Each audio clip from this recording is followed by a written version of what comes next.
You ask Tiger to solve. This deals with linear equations with one unknown. The final result is r equals negative 27/13. Let's solve it step by step. Isolate the r. Multiply both sides by inverse fraction 9/2.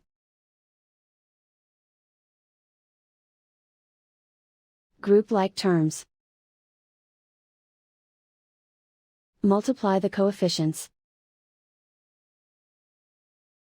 Simplify the fraction. Multiply the fractions. Simplify the arithmetic.